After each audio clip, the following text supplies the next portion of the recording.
정상회담에서도 체결된 MOU 11건 가운데 이 4건이 원전 사업 관련 내용이었잖아요. 네. 그래서 이젠 원전 르네상스다 이런 말이 나올 정도인데 이번에 저도 계약 내용을 듣고 깜짝 놀랐는데 최대 6기가와트의 SMR을 짓겠다라는 건데 짝짓기를 하고 있다 이런 느낌이 들어요. 그러니까 미국에 있는 이제 빅테크 기업들이 SMR 기업들을 쇼핑하듯이 그런 만큼 초기 시장은 저는 데이터 센터발 SMR이 굉장히 큰 드라이빙 포스가 될 거다. 그래서 투산에너빌리티는 이제 여기서 굉장히 중요한 SMR 파운드리로서의 입지를 명확히 붙일 수 있는 아주 중요한 계기가 된다.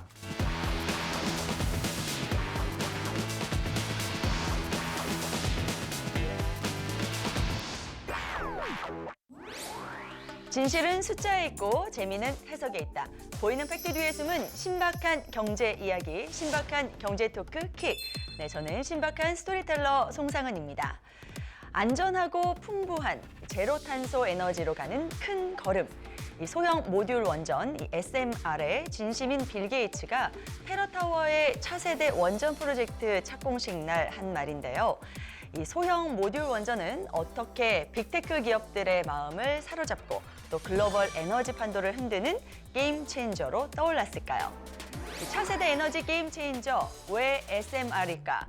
이 원전 에너지의 숨은 숫자와 그 안에 감춰진 진짜 의미까지 시원하고 날카롭게 풀어주실 임채영 본부장님과 함께 이야기 나눠보겠습니다. 네, 본부장님 어서 오세요. 네, 안녕하세요. 반갑습니다. 요즘 뭐 원자력 이슈가 하루에도 몇 개씩 나올 정도로 전 세계적으로 굉장히 핫한 아이템이 되어가고 있는 것 같은데요. 바쁘시겠어요, 본부장님? 예, 뭐 다양한 곳에서 관심을 보여주고 계셔서 업무가 쑥쑥 늘어나고 있습니다. 네. 뭐 피곤하진 않으신 것 같아요. 그래도. 괜찮습니다. 네. 네. 자, 지난 8월에 참 많은 일들이 있었는데요. SMR의 진심인 빌 게이츠가 방한을 했죠. 네. AI 반도체 전력난의 해법으로 한국 기업과의 협력을 강조했는데요.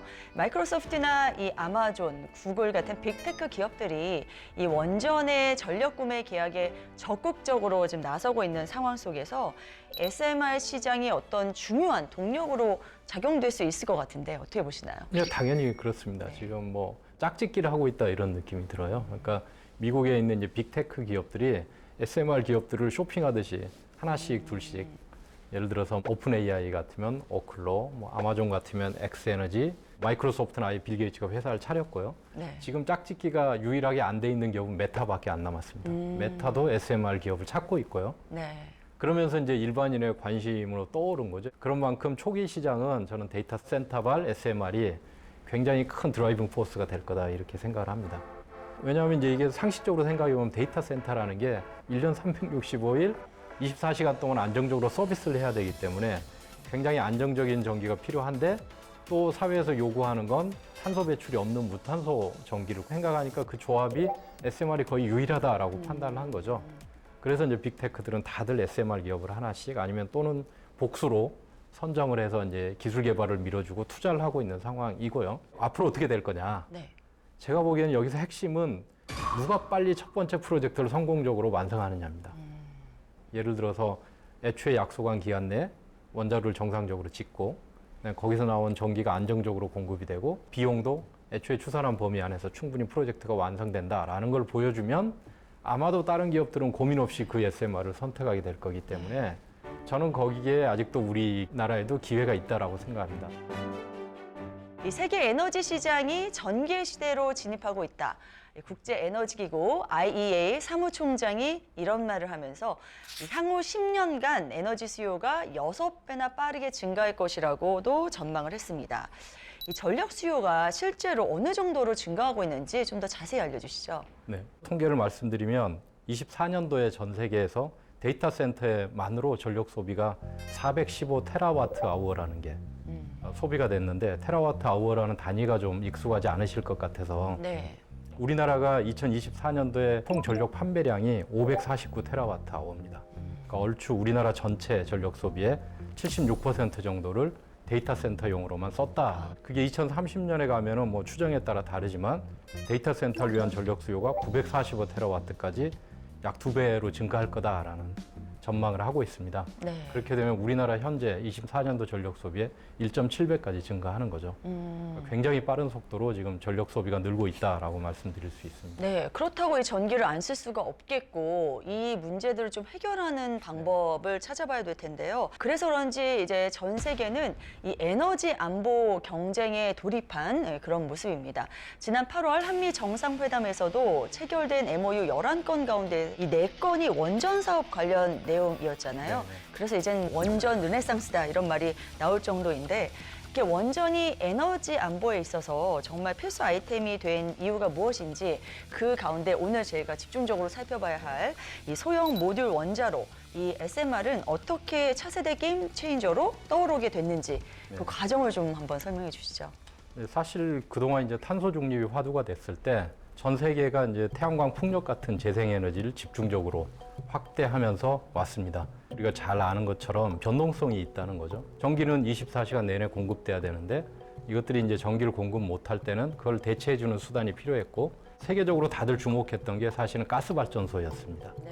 가스발전소로 태양광이나 풍력이 돌지 않을 때 메꿔주는 방식으로 계획을 세웠는데 문제가 뭐냐 하면 가스는 언제든지 공급이 끊길 수 있다라는 겁니다.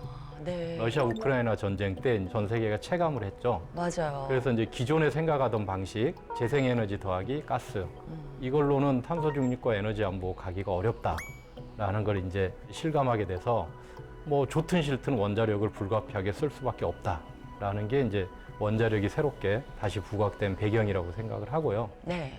그 중에서도 이제 왜 하필 SMR이냐? 비즈니스가 약간 다릅니다.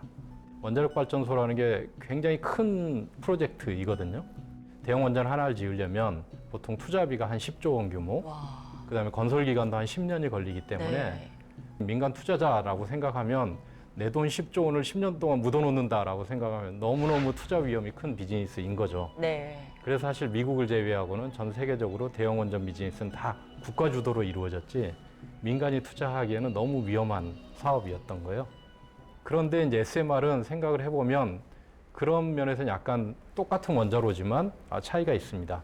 SMR 하나를 지을 때는 보통 투자 규모가 1조에서 2조 정도, 그리고 건설 기간도 한 3년에서 5년 정도로 짧기 때문에 네. 투자자 입장에서는 훨씬 매력적인 상품이 된 거죠. 전 세계적으로도 보면 민간 업체들이 주도하고 있고 이게 미래 에너지의 원자력이 쓰일 거고 그 중에서도 자기들이 접근할 수 있는 시장은 SMR 시장이다 이렇게 판단을 한 거죠. 그래서 이제 SMR이 각광을 받고 있습니다. 네, SMR이 미디어를 통해서 언급이 되지만 정확하게 이 개념을 알고 계신 분들이 많이 없을 수도 있어서요. 좀 더 구체적으로 풀어주시면 이해가 쉬울 것 같아요. 예, 핵심이 소형화 모듈화입니다. 네. 우선 이제 소형화부터 말씀을 드리면 원자로를 작게 만들면은 첫 번째로 우리가 가질 수 있는 장점이 안전을 구현하는 데 훨씬 쉽습니다. 원자력 발전소의 사고라는 거는 아주 뜨겁게 달궈진 해결료를 식히지 못할 때 생기는 거고요. SMR은 열밀도도 낮고 전체 총 열 발생량이 적기 때문에 훨씬 쉬운 방법으로 안전을 확보할 수 있다라는 게 첫 번째 장점입니다. 그래서 예를 들어서 대형 원전에서 이제 원자로를 식혀야 되는 상황이 되면 펌프가 돌아서 물을 순환해야 되는데 SMR 같은 경우는 전기가 끊겨서 펌프가 작동 못하는 상황이 되더라도 대류 현상이라든가 중력이라든가 그냥 자연 현상을 활용해서 원자로를 충분히 안전하게 식힐 수 있다는 장점이 있습니다. 그 다음에 부가로 얻어지는 이득이 뭐냐 하면 대형 원전 같은 경우는 유사시를 대비해서 주변에 제한구역 같은 걸 설정을 하고 굉장히 넓은 부지에 대해서 여러 가지 제약사항을 두게 됩니다. 그래서 적합한 부지를 찾는 게 쉬운 일은 아니거든요. 근데 이제 안전해졌기 때문에 그런 제한 구역을 크게 둘 필요가 없어서 SMR 같은 경우는 입지를 찾기가 훨씬 수월해졌다라는 네. 그게 이제 소형화의 대표적인 장점이고요. 네. 모듈화라는 게 또 아주 중요한 핵심인데 기존의 원자력 발전소는 어떻게 하냐면 부품들이 워낙 크기 때문에 공장에서 조각조각 만들어서 현장에 가가지고 용접을 하면서 설치를 하게 됩니다. 그게 이제 건설 기간도 많이 걸리고 퀄리티 컨트롤도 어렵고 하는 네. 여러 가지 이제 굉장히 복잡한 문제가 생기는데 그런데 이거를 이제 공장에서 대부분 만들어서 현지 가서 그냥 설치만 딱 하는 거죠. 마치 레고 블록 조립하듯이. 집에서 모듈 가구로 쓰듯이 맞습니다. 그렇게 예. 원하는 만큼 계속 얹기만 하면 되는 거군요. 맞습니다. 특히 모듈화는 반복 생산하고 여러 개를 만들 때 장점이 극대화되거든요. 두산 에너빌리티 같은 제작업자라면 처음에 어떤 새로운 원자로에 대한 주문이 들어왔어요. 새로운 기기를 만들어서 공급을 해야 되잖아요. 설계도만 보고. 근데 원하는 성능이 안 나올 수도 있거든요. 그러면 사실 하나를 만들 때 그 제작 비용 안에다가 그런 시행착오 비용을 다 집어넣게 됩니다. 근데 한꺼번에 내가 10개 주문을 받았다. 그러면 그 비용이 똑같이 들더라도 10분의 1로 나눠서 비용을 얹어 놓을 수 있기 네. 때문에 훨씬 제작 원가를 떨어뜨리기에 유리한 것들이죠. SMR 같은 경우는 한꺼번에 50개, 100개를 짓는 주문도 가능하기 때문에 그런 경우에는 원가 절감이 분명히 되고요. 네. 현재는 대형 SMR이 비싸지만 나중에 가면 대형 원전보다 싸질 수 있는 가능성이 바로 모듈화에 있습니다. 그런 큰 장점들 때문에 요즘 각광을 받고 있는 SMR입니다. 이 최근 뉴스케일 파워의 역대 최대 규모 SMR 수주 소식에 2대 주주인 두산에너빌리티 그리고 삼성물산, 한수원까지 국내 기업들이 함께 주목을 받고 있는데요. 현재 추진 중인 SMR 협력과 함께 이번 뉴스케일 계약은 어떻게 연결해서 우리가 좀 긍정적으로 볼 수 있을까요? 뉴스케일이 미국 SMR에서는 굉장히 상징적인 회사입니다. 최초로 미국 원자력 안전 규제기관 NRC로부터 표준 설계 인가를 받았기 때문에 이제 처음으로 지을 수 있는 원자로가 된 거죠, SMR 중에. 안전하다는 평가를 받는 거죠, 맞습니다. 그럼? 예, 이제 원자력 발전소를 보통 지을 때는 중요한 단계가 있는데 반복해서 지으려고 하면 표준 설계 인가라는 걸 신청을 하게 됩니다. 그러면 규제기관은 이 원자로가 얼마나 안전한지를 꼼꼼히 따져서 이제 허가를 해주게 되는 거고요. 네. 그렇게 허가를 받은 원자로들은 이제 짓는데 훨씬 수월한 거죠. 물론 건설허가나 운영허가 이런 단계들이 있긴 하지만 규제기관이 이미 한번 받기 때문에 상용화에 훨씬 유리한 입지를 차지했다라고 볼 수 있고요. 거기에 이제 우리 기업들이 많이 투자를 했죠. 두산에너빌리티가 대표적이고요. 이번에 저도 계약 내용을 듣고 깜짝 놀랐는데 보도에 따르면 최대 6기가와트의 SMR을 짓겠다라는 건데 뉴스케일 모듈이 하나가 77메가이기 때문에 그냥 단순 환산을 해보면 SMR을 78개를 지을 수 있는 계약입니다. 그러니까 네. 두산에너빌리티가 만들 수 있는 게 연간 한 20개 정도 모듈을 만들 수 있는데 몇 년치 물량을 한꺼번에 확보하는 만약에 두산이 공급하게 된다면 네. 굉장히 큰 프로젝트가 된 거고요. 네. 이게 이제 한미 원전 동맹의 관점에서 봐도 굉장히 상징적인 의미가 있다라고 생각을 합니다. 그래서 두산에너빌리티는 이제 여기서 굉장히 중요한 전환점에 이제 도달하게 된 거죠. 만약에 이 사업이 성공적으로 진행이 돼서 원자로 압력용기나 원자로의 주기기 부품들이 있습니다. 두산이 잘 만드는 것들 이런 것들을 이제 공급을 하게 되면 두산이 요즘 얘기하는 SMR 파운드리로서의 입지를 명확히 붙일 수 있는 아주 중요한 계기가 된다. 국가적인 관점에서 보면 미국의 기술을 우리가 받아서 약간 종속적인 관계에 있었다라고 하면 SMR 시장에선 대등하게 협력하는 관계가 됐다라는 상징적이고 중요한 의미가 있는 사업이다 이렇게 생각합니다. 사실 한국인으로서 참 속상한 점이 이 IP, 지적재산권 문제가 늘 꼬리표처럼 따라다닌다는 건데요. 현재 한수원과 이 웨스팅하우스가 합작을 논의 중인데요. 이는 IP 리스크를 좀 줄이고 또 미국 시장의 장벽을 넘기 위한 좋은 전략적 선택이 될 수 있을까요? 결론부터 말씀드리면 저는 좋은 선택이 될 수 있다라고 생각합니다. IP 이슈 좀 차근차근 설명을 드리면 사실 이게 굉장히 오랫동안 우리 수출의 발목을 잡아온 해묵은 문제이긴 했습니다. 그 배경이 우리가 개발했던 한국 표준형 원전이나 그게 더 개량된 APR 1400 같은 경우는 뿌리가 1980년대 미국에서 기술 전수를 받았던 컨버스천 엔지니어링사라는 미국 회사의 기술에 기반하고 있고요. 그 회사가 이제 웨스팅하우스에 인수 합병이 되면서 가진 모든 IP 권리들이 웨스팅하우스로 이제 넘어간 거죠. 네. 그걸 바탕으로 이제 웨스팅하우스는 한국의 원전은 미국 기술에 뿌리를 두고 있으니까 거기에 대한 대가를 지불하라라고 하는 거고 지난 몇 년에 걸쳐서 이 갈등이 심지어 국가적인 차원으로 확대돼서 양국 간의 원자력 협력에도 여러 가지 어려움을 가져왔었기 때문에 조인트 벤처 얘기가 나온 거는 저는 되게 좋은 해법이 될 수 있다라고 생각을 합니다. 왜냐하면 이게 이제 윈윈하는 환경을 만들 수가 있거든요. 예를 들어서 이제 조인트 벤처를 만들게 되면 양사가 갖고 있는 IP를 한 회사에 모으기 때문에 더 이상 IP 이슈에 대해서는 논쟁거리가 없는 거고요. 우리 기업 입장에서 보면 그야말로 이제 미국 시장으로 들어갈 수 있는 입구가 되는 거죠. 사실 미국 시장이라는 게 우리 시장은 아니잖아요. 그래서 미국 자체에 어떤 원자력 생태계가 있고 거기에 우리 기업이 단독으로 들어가기엔 굉장히 진입장벽이 높은 시장입니다. 그런데 이제 웨스팅하우스는 거기서 가장 터줏대감 같은 회사고 웨스팅하우스가 갖고 있는 미국 내에서의 어떤 네트워크라든가 그다음에 인허가를 받았던 경험이라든가 이런 것들하고 우리가 갖고 있는 원자력 시공 능력, 기기 제작 능력 이런 것들이 합쳐지면 굉장히 좋은 비즈니스가 될 수 있다라고 생각을 합니다. 네. 그렇게 합쳐서 나가게 된다면은 나중에 뭐 이익 배분이나 뭐 이런 데 있어서는 좀 계약을 잘 체결해야겠어요. 이제 우리가 악마는 디테일에 있다라고 얘기를 하지 않습니까? 네. 이런 이제 조인트 벤처 효과를 극대화하려면 협상을 잘 해야 되거든요. 예를 들어서 웨스팅하우스 AP1000이라는 원자로가 있는데 그거를 짓게 되더라도 국내 기업이 일정 부분 기여를 할 수 있습니다. 하지만 말씀하신 대로 이익 배분에서는 아무래도 웨스팅하우스한테 유리하게 될 거고요. 그러니까 지금 미국 정부나 웨스팅하우스가 갖고 있는 생각은 2030년까지 미국의 대형 원전 10개를 짓겠다라는 계획을 가지고 있어요. 그러면 그냥 예를 들어서 5개는 웨스팅하우스 원자로로 짓고 5개는 우리가 익숙한 APR 1400으로 짓자라고 제안을 해볼 수도 있는 거죠. 네. 전력회사 입장에서는 어떤 원자로든 안전하게 잘 가동돼서 좀 더 값싼 가격에 지어지고 전기를 잘 만들어낼 수만 있으면 되는 거니까 APR 1400은 사실은 UAE에 우리가 이미 지어서 굉장히 좋은 트랙 레코드를 가지고 있고 웨스팅하우스가 가지고 있는 원자로는 AP1000이라는 원자로인데요. 그거는 사실 미국 시장에서 지었다가 굉장히 안 좋은 경험이 있습니다. 굉장히 비용이 많이 들고 기간도 오래 걸렸던 경험이 있어서 사실은 얼마든지 협상이 저는 가능한 부분이라고 생각을 하고요. 우리가 갖고 있는 SMR 기술은 IP로부터 자유로우냐? 대형 원전에 비해서는 훨씬 그런 부담이 적다라고 말씀드릴 수 있습니다. 왜냐하면 이미 개발했던 SMR, 스마트라든가 한수원이 주력으로 개발하고 있는 ISMR이라는 SMR이 있습니다. 사실은 기술부의 뿌리가 ISMR은 스마트에서 출발을 한 거고 스마트는 저희가 아주 초기에 러시아의 도움을 받았고 그 이후에는 독자적으로 개발한 원자로입니다. 그래서 웨스팅하우스하고는 이런 부분으로부터는 자유롭다라고 말씀을 드릴 수 있습니다.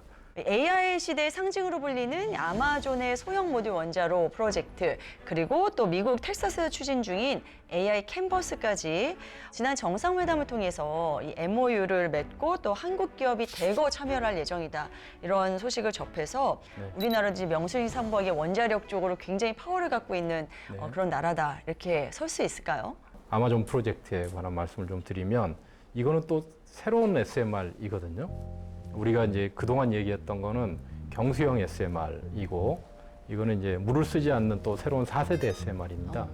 여기에 이제 우리가 참여를 하게 되면 몇 가지 저는 중요한 의미가 있다라고 봅니다. 우선 첫 번째는 기술을 실증할 수 있는 효과가 있고요. 그다음에 그 4세대 SMR에서 우리의 공급망을 검증할 수 있다라는 효과도 있고 그다음에 새로운 비즈니스 모델에 대한 효과도 있을 거다라고 생각을 합니다. 그래서 이제 차례차례 좀 말씀을 드리면은 아마존 웹 서비스, AWS하고 엑스에너지가 지금 추진하는 게 5기가와트급의 그리고 텍사스 AI 캠퍼스도 굉장히 큰 규모로 짓는 거고 이런 것들이 이제 AI 데이터 센터 전력 수요가 엄청 많은데 그것만을 위해서 만들어지는 SMR을 처음으로 실증하는 거죠. 미국 기업이 주도하는 프로젝트이긴 하지만 거기에 우리가 참여하게 되면 우리는 거기에서 트랙 레코드를 받을 수 있는 거죠. 왜냐하면 두산 에너빌리티가 만든 4세대형 SMR의 주기기도 미국의 규제기관의 인허가를 받게 되니까 안전하다는 걸 검증하는 거고 우리의 원자력 서플라이 체인이 기존의 대형 원전뿐만이 아니고 SMR에서도 그리고 심지어 4세대 SMR에서도 세계적인 수준이다라는 걸 보여주는 거기 때문에 네. 굉장히 중요한 레퍼런스가 될 수 있다라고 생각을 합니다. 그리고 이제 사업 모델의 관점에서 봐서도 그동안 했던 여러 가지 그 원자력 프로젝트는 대부분 정부 주도거든요. 근데 이거는 이제 순수 민간이 주도하는 사업이고 그런 면에서는 이제 사업에서 여러 가지 리스크를 해지하는 방법이나 다양한 방식들이 다를 수 있는데 이것들 경험해 보는 게 우리한테 굉장히 중요한 자산이 될 거고요. 또 하나는 이제 텍사스 AI 프로젝트 같은 경우는 SMR만 짓는 게 아니고 재생에너지, 뭐 가스발전소, ESS 이런 걸 융합해가지고 일종의 하이브리드 캠퍼스를 만드는 프로젝트입니다. 그런 프로젝트에서 SMR이 잘 작동하느냐를 보여주는 것도 굉장히 중요하거든요. 네. 그래서 그런 면에서도 굉장히 의미가 있다. 제가 알기로는 SMR이 아직 제대로 상용화된 곳이 없잖아요. 그래서 우리의 기술을 한번 이렇게 남의 땅에서 먼저 그걸 한번 실험해보는 것도 좀 좋지 않을까 이런 생각도 듭니다. 네. 근데 지금 4세대라고 말씀을 하셨잖아요. 네. SMR이 세대별로도 좀 구분이 되는 것 같던데 그것도 좀 잠깐 짚어볼까요? 이게 세대 구분이 사실 SMR에서는 약간 명확하지는 않은데요. 네. 편의상 대형 원전에서 구분하던 세대 구분을 보면 기존에 이제 전 세계적으로 가동되고 있는 경수형 원자로 대형 원전이 2.5세대 또는 3세대 원자로라고 불립니다. 물을 써서 식히는 물을 네, 냉각제로 그런 거죠. 쓰는 네. 연료는 똑같이 우라늄이라는 핵물질을 쓰기 때문에 냉각제의 종류에 따라서 이름이 다르게 붙게 됩니다. 지금까지 가장 상용화되어 있고 범용화되어 있는 것들은 물을 냉각제로 쓰는 원자로고요. SMR도 굳이 세대 구분을 하자면 물을 쓰는 원자로는 3세대 아니면 3.5세대 SMR 이렇게 불리고 물을 쓰지 않는 새로운 냉각제를 쓰는 원자로들은 4세대 SMR이라고 불립니다. 이제 이런 기술적인 부분들은 사실 전문가들한테 필요한 것들이고 네. 이제 일반 시청자들이 보시기에는 어떻게 이해하면 되냐 하면 왜 물을 쓰는 원자로도 있고 물을 안 쓰는 원자로도 있느냐.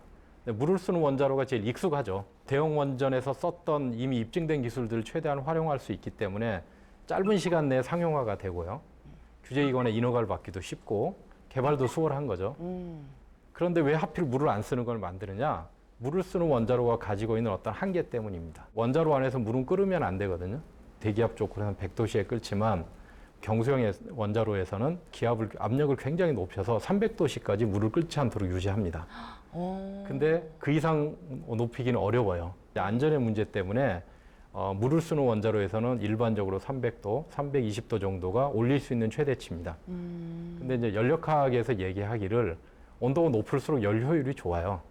그래서 핵연료에서 나오는 열만 보면 300도 이상 충분히 올릴 수 있는데 냉각제가 물이기 때문에 300도까지밖에 못 올리는 거거든요. 한계가 있네요. 예, 그래서 이제 전문가들은 그럼 냉각제를 바꿔보자 이런 생각을 한 거죠. 그래서 특이한 것들을 냉각제로 쓰게 됩니다. 예를 물을 안 들어서 쓰면 뭘 쓸 수 있을까요? 소듐, 나트륨 우리가 흔히 나트륨이라고 말하는 거는 사실은 금속이거든요. 근데 이거는 100도 이하에서 액체로 변합니다. 그래서 이제 액체 소듐을 냉각제로 쓸 수가 있고요. 그다음에 헬륨, 이거는 기체죠. 헬륨을 냉각제로 쓸 수도 있습니다. 그리고 소금을 녹인 것 같은 용융염을 냉각제로 쓸 수도 있고요. 다양한 대안들이 제시되어 있는데 요즘 4세대 SMR이라고 하면 그런 것들을 냉각제로 쓰는 좀 독특한 성능이나 기능을 가진 원자로들을 얘기합니다. 다시 3세대 물을 쓰는 SMR 같으면 기계적 구조를 보면 물을 쓰는 원자로들은 한 통 안에 모든 기기를 넣어놓은 일체형 SMR이 있고요. 그게 뉴스켈이나 우리 스마트라든가 아니면 ISMR이 다 그런 일체형 원자로에 속하고 기존의 대형 원전처럼 주기기들을 배관으로 연결시켜놓은 루프 타입이 있습니다. 일단 루프 타입하고 일체형만 설명을 드리면 일체형 원자로는 안전성 면에서 굉장히 뛰어납니다. 왜냐하면 이제 원자력 발전소의 제일 심각한 사고가 배관이 깨지는 거거든요. 근데 한 통 안에 그걸 다 넣으면 배관을 없애버렸기 그러네요. 때문에 네. 가장 심각한 사고가 배제됩니다. 그러면서 굉장히 유리한데 대신에 제작하는 게 복잡하죠. 한 통 안에 다 집어넣어야 되니까. 그리고 출력을 높이는데 한계가 있습니다. 네. 그래서 SMR을 개발하는 기업 중에 기존 기술을 최대한 활용하겠다. 그리고 빨리 설계 인증을 받겠다라고 생각하는 기업들은 그냥 기존의 대형 루프 타입으로 갑니다. 그런 것들이 주로 300메가급의 SMR이고요.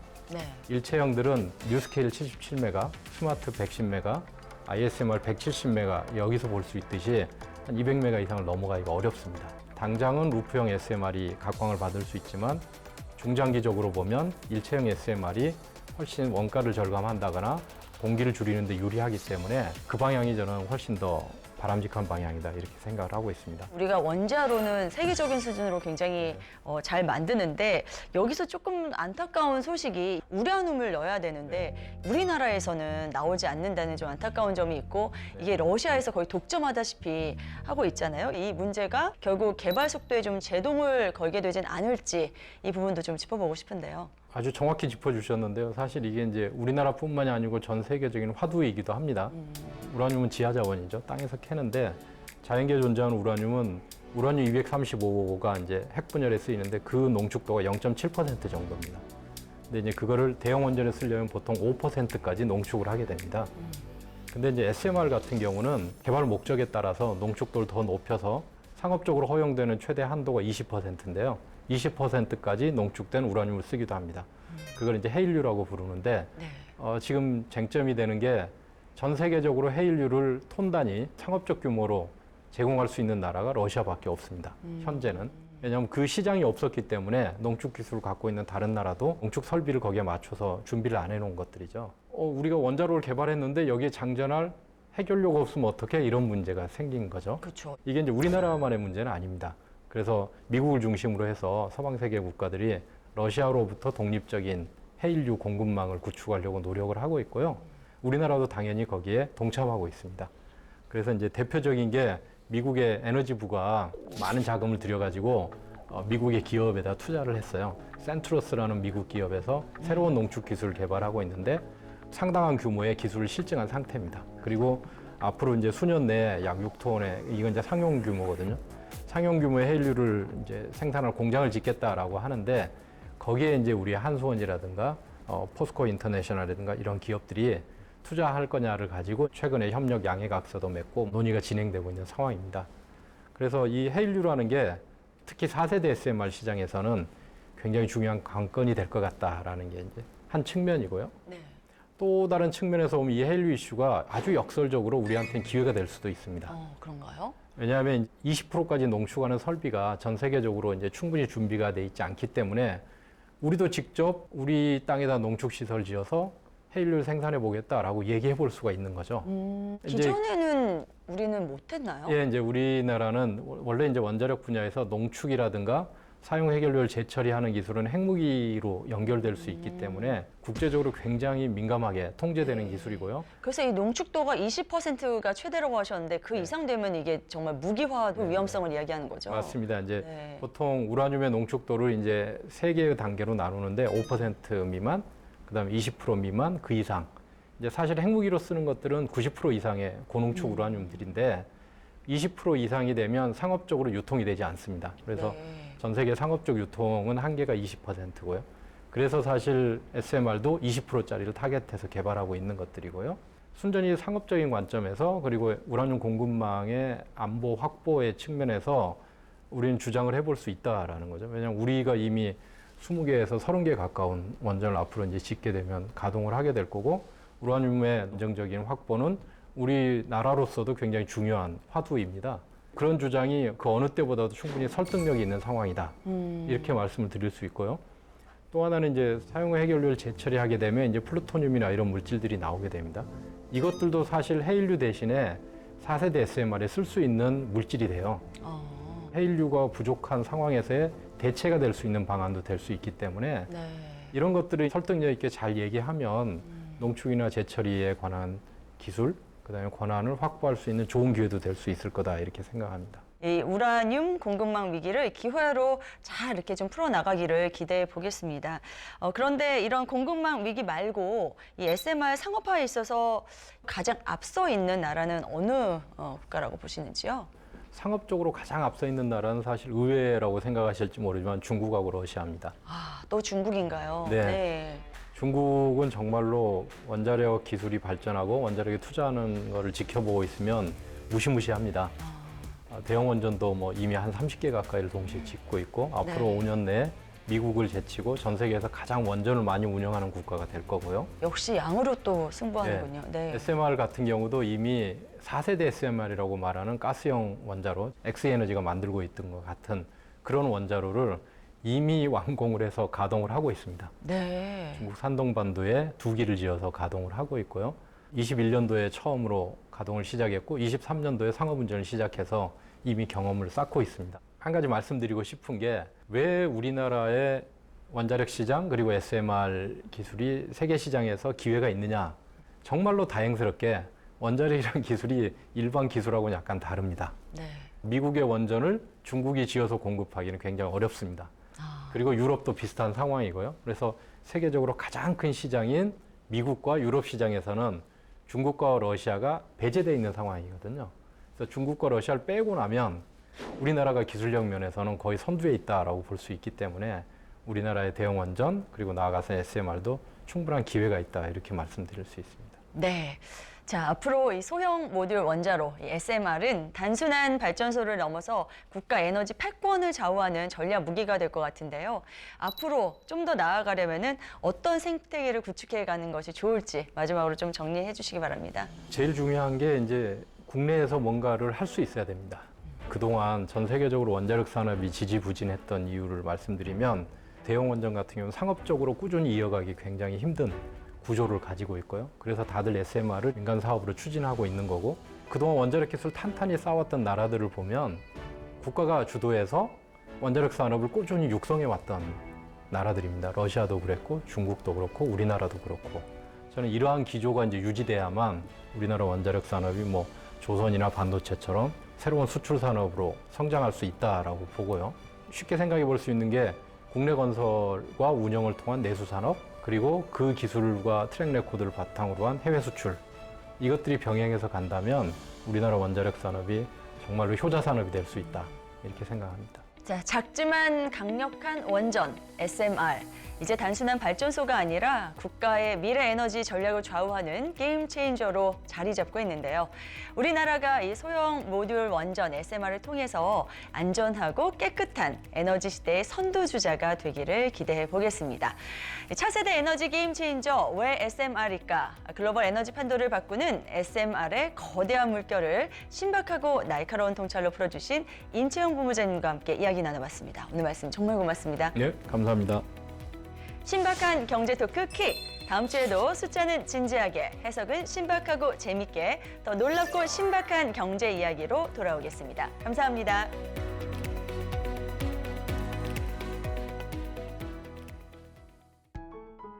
계속해서 다양한 경제 이슈를 알고 싶다면 구독과 좋아요, 알림 설정 부탁드립니다.